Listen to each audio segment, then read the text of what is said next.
Hey guys, after my last full new essences video, I'm now happy to show you my first out of 3 most favorite new builds for PvP and PvE.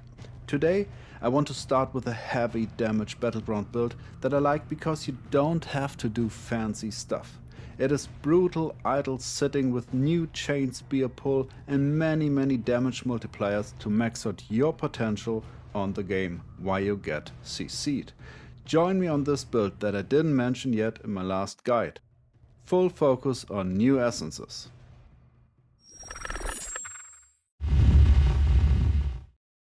I know there are a lot of possibilities to play the new chest.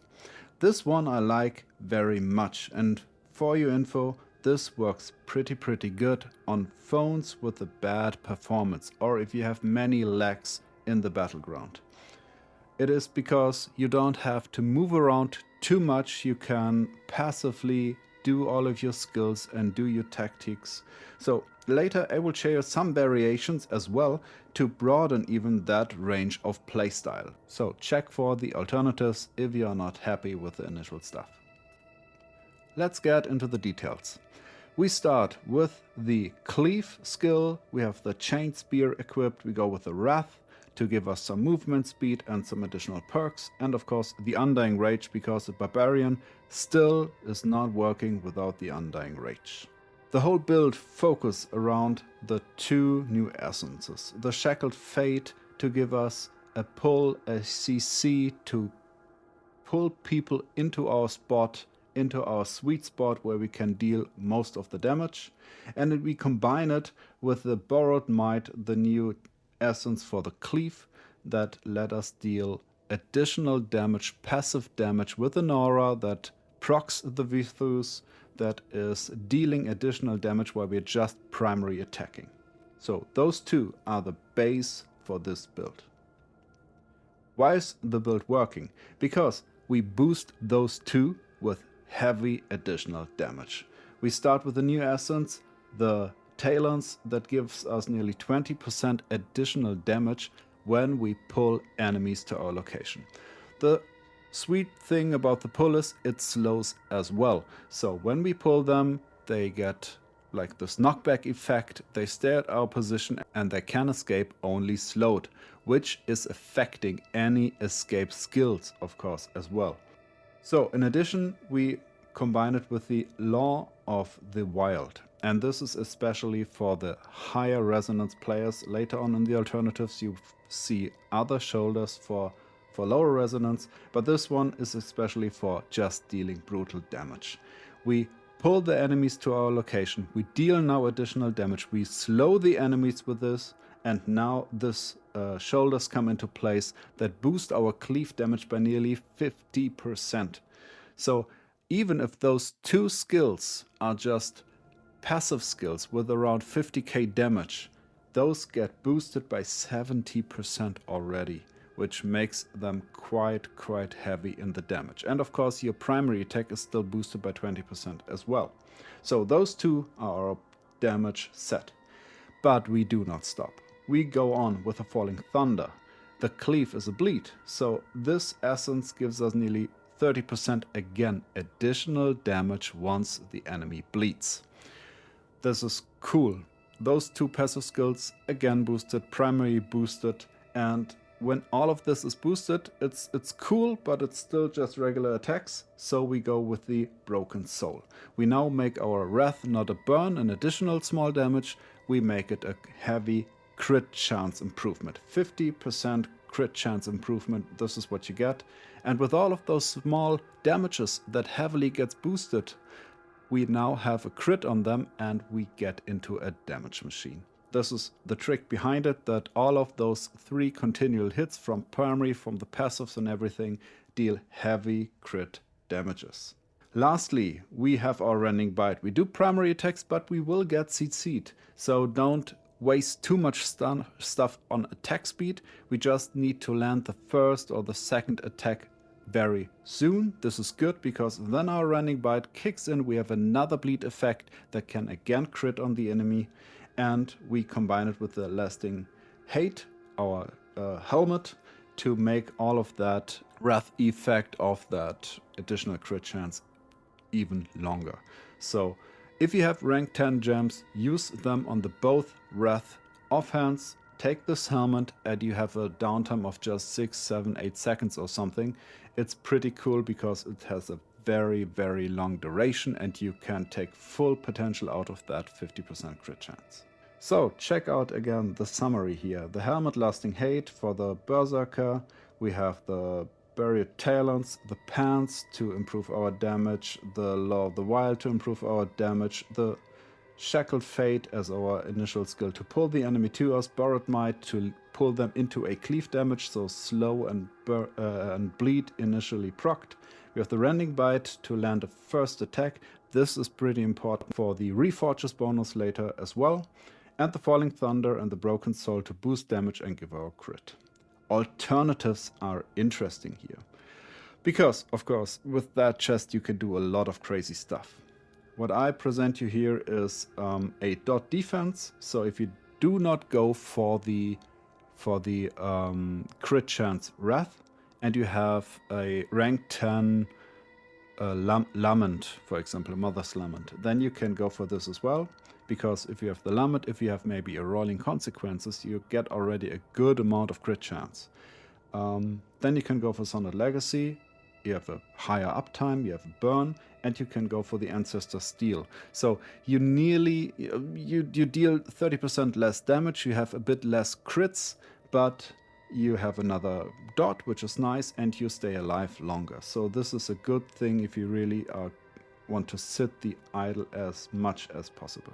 On the other side, you can switch to support damage. So instead of going for a damage improvement just for you, with the 2 essences of the chest and the pants, you can go to the same build, same effect, but you reduce the damage a bit from like 70% or 50% to just 30%, but those 30% then is for everyone.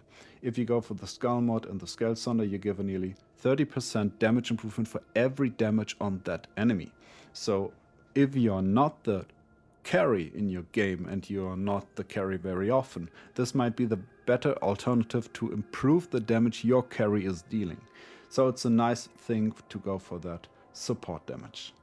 Next, the sets. Sets are cool here because we want to stay in the idle, we want to stay alive. That's why we go for the Broken Soul to get a crit chance, so we don't have to tackle that in our sets. We have the Vithus and the Mount in here. We want a good, solid shield that lets us stay alive even longer, and we need the Vithus because it improves the attack frequency of our chain spear, and it makes our initial attack faster. So the first bleed that we can deal with the hit is available more early, and our chain spear are proccing more, even more often, so more damage and more pulse, of course. Two things that work pretty good with this build is the 6-piece Detested.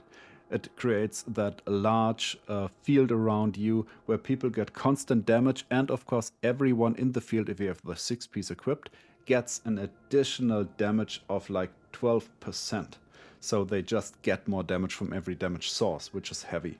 And it gets procced very easy because you have the slow on your chain spear. You automatically proc this when you pull someone in, so it's then nice for you because everything gets more damage.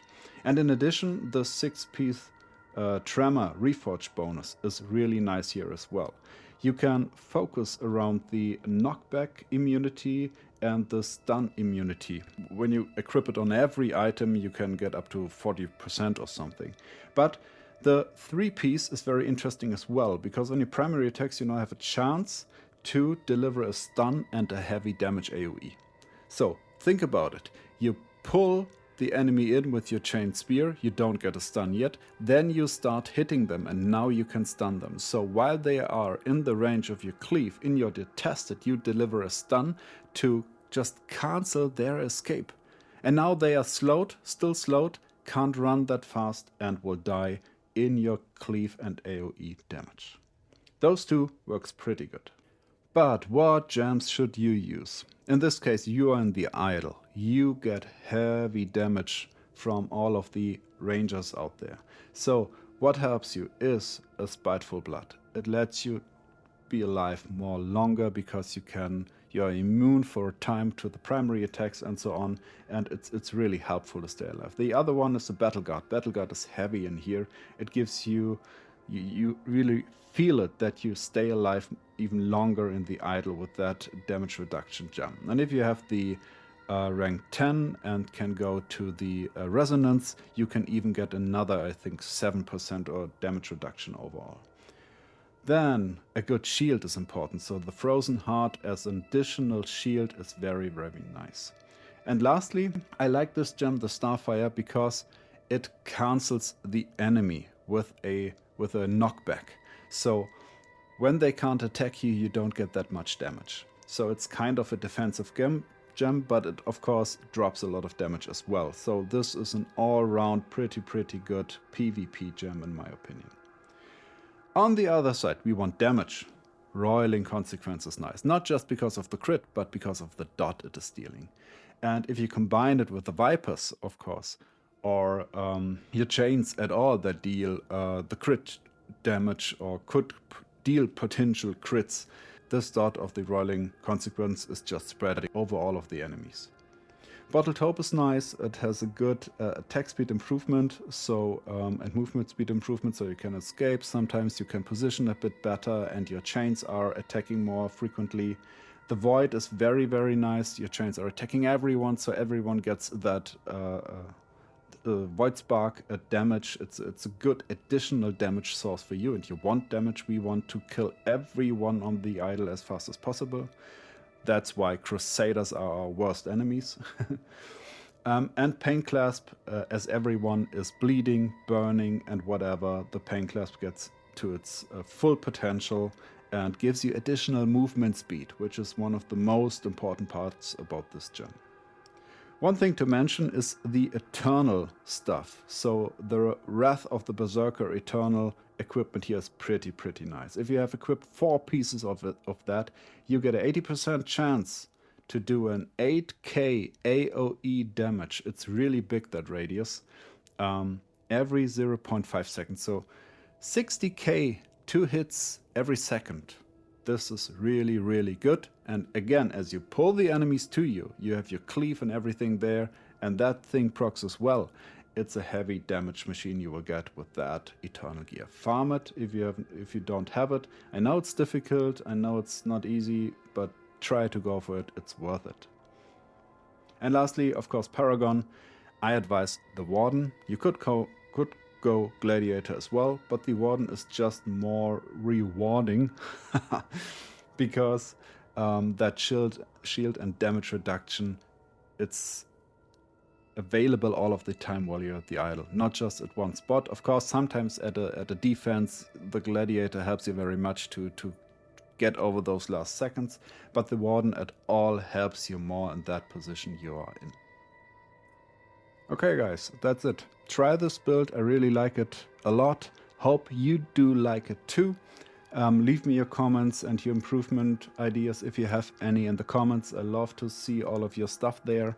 And have fun playing a PvP. Next time I will share you a PvE build with 6 million damage peaks and an overall DPM of 3 million. It's pretty cool things that are going on now with the new essences. And after that I have another very special PvP build for you all around the Outlast helmet. It's nice stuff waiting for you, so subscribe if you haven't and leave me a like if you liked this video. See you soon guys, bye.